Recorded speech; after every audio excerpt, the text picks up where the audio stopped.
I've actually really, there's not too many people that know this, but the about a month before Food on the Edge, I nearly had, I would say close to kind of like a panic attack. I remember they put out the program of events, and he had a big thing in Copenhagen, a big launch of it, and he put out all the pictures of everyone, and my face was there with Pierre Koffmann and Daniel Clifford and all the top chefs in the world. Yeah. And I was like, shit, like I can't do this, I can't. And I'd given him a speech, what I was going to speak about and all that. So what I did was literally, it must have been 3 weeks before I had to speak, and I still wasn't very good at public speaking, and I had no idea could I. Like, I was thinking I might stand up there and just crumble and literally have a panic attack on stage, in front of everyone, in front of there was cameras recording, in front of all the top chefs, and I booked. There was some play on in the Town Hall Theatre. I don't even know what it was, but I booked it myself and my brother, and I put on a suit. And we went down, and we actually, funnily enough, got the last 2 seats when we booked it. We booked it that day. And the whole place was packed. So we went into the Town Hall Theatre about 7 o'clock in the evening. And just as everyone had come in, I had a suit on me, even though I had a jacket over it so no one would see. And I had a little notepad type thing. And I took off the jacket in my seat, and I went down anyways onto the stage, and I stood up in front of everyone, and I said, "Hi everyone, how are you all doing? My name is so and so, and I'm the director here of the play, and I just want to welcome you all here. The cast has been fantastic." And there was some people like that were kind of like, I don't know, they were obviously in charge of the thing, and they were looking at me like, "Who the fuck is this lad?" I was like, "Look, thanks a million. I want to welcome you all. You're all very welcome, and have a good night." And as I was going off stage, they all stood up and started clapping me, and I gave a bow in front of them all, and fucking straight out the emergency exit door, and took on myself and my brother. But that experience of doing that, of standing in front of everyone, like, I knew then, I was like, that was fine. Like, it just gave me this, like, okay, I could do that, no bother, that was fine. And then when the talk came around Food on the Edge, I was nervous and all that, but I knew that, I was able to stand up in front of these people and it'd be fine. But I was worried on the day when I went you'd go to the reception, you'd say I'm a speaker or whatever. I was worried that like they would recognize me, they'd have like a picture of me behind the wall and say, "Don't let this lad speak here," Yeah.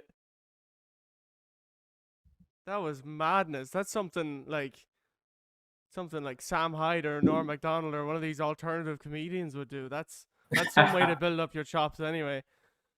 And when you look back at your life and doing cooking and whatnot, did you have any sort of a pressure to maybe go the traditional route of going to school, going to college, becoming an accountant or something? Or Yeah, no, 100%. I mean, so just to give you a little bit of context, I have two brothers, one sister, and they all went to college, and they all did, they all got good points. They did degree courses and all that.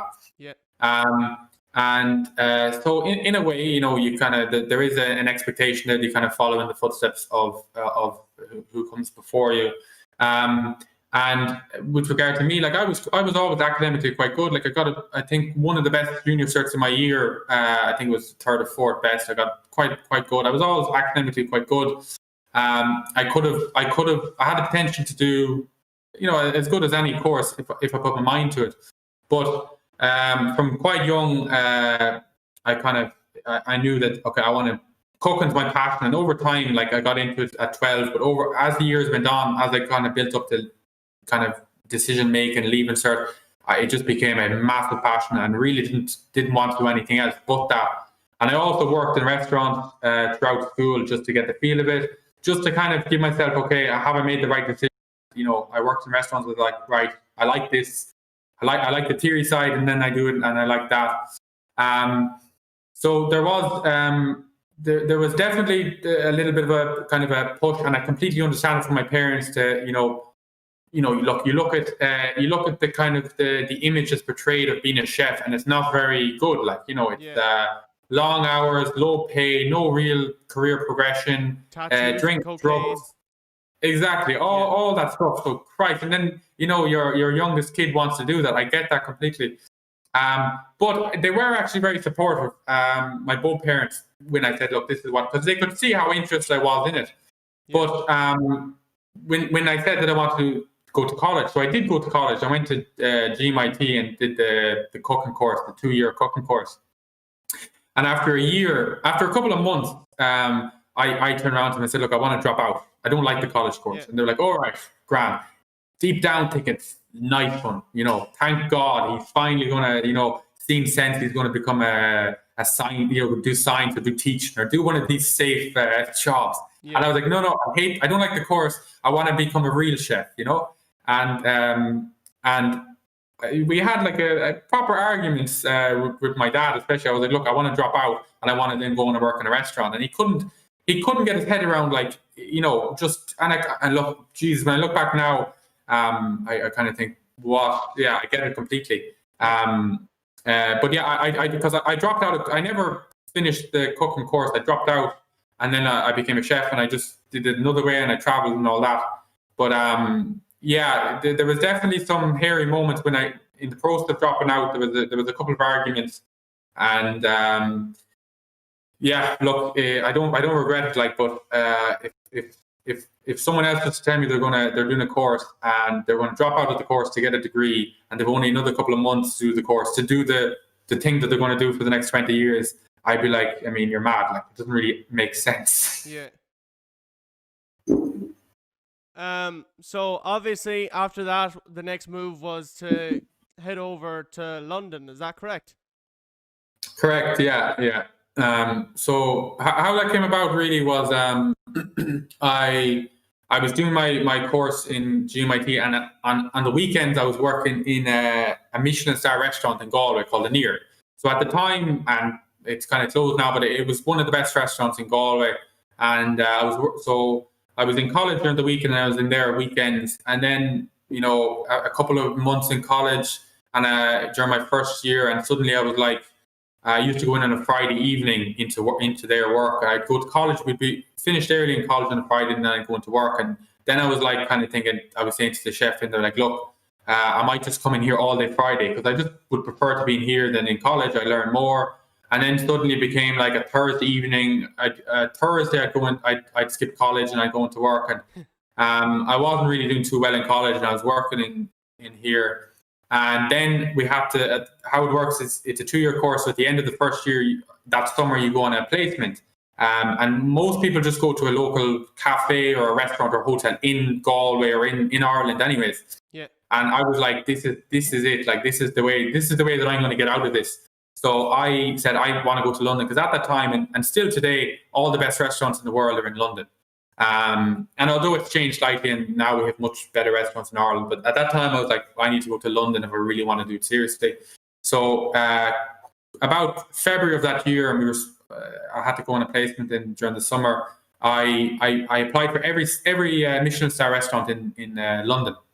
Sent them all an email, and a couple got back. Like, most of them didn't get back to me because I didn't have the experience to be working over there. But a couple got back to me and kind of said, yeah, sure, you can come over for 3 months. But one restaurant got back to me. It's called Marcus Waring. So it's it was at the time a 2 Michelin star restaurant. He's the guy he does Master Chef and all that. He's a well-known chef. And I was like, that's the restaurant I'll go to. It was just perfect. So I literally forgot about the restaurant. I was like, that's the only restaurant now I want to go to. So I arranged an interview. I flew over to London. I stayed in the hostel that night, and had an interview the following morning. And I packed, like, I actually don't know. I don't know where I got it, but I got like a suit. And I'll send you on a picture of it. I don't know if you can if you can crop the picture of me in the suit in it. But it's over. Yeah, it's a funny old picture. So I had like this baggy suit that I bought. And I went to London, and the restaurant's in Knightsbridge. Like, it's one of the most expensive pieces of areas in the world. Like, it's in the Barclay Hotel. So I had my interview there at like 9 o'clock in the morning. and I arrived really early and arrived into it at 9. And the chef didn't turn up, and I was told by the reception just sit in the corner there, kind of around the corner. So I sat around there, and I was there until about 11 o'clock, and I said nothing. I was so nervous. And I think she'd forgotten about me, but the chef had turned up late. So he came in about 11 o'clock. I was there for about 2 hours. And he was like, oh, how? And I could hear him coming in the door, and the receptionist like, oh, you have an interview. And he was like, an interview? Oh, fuck, okay, go on. So he went over to me anyways quickly. He was like, how are you doing? I was like, how's it going? I was so nervous. I was like, yeah, look, I'm here for an interview. He's like, grand, look, Evan, I'm mad busy. Can you come back to me next week? And I was so nervous, and like just so taken back by it that I was like, I didn't really say anything, and off he went. And like I paid, I didn't have much money at the time, and I paid a lot of money, and I'd gone in there full of confidence, and he'd literally just shunned me off. Like, and when I think back, I should have had a go at the fella, like, but I said nothing. Yeah. And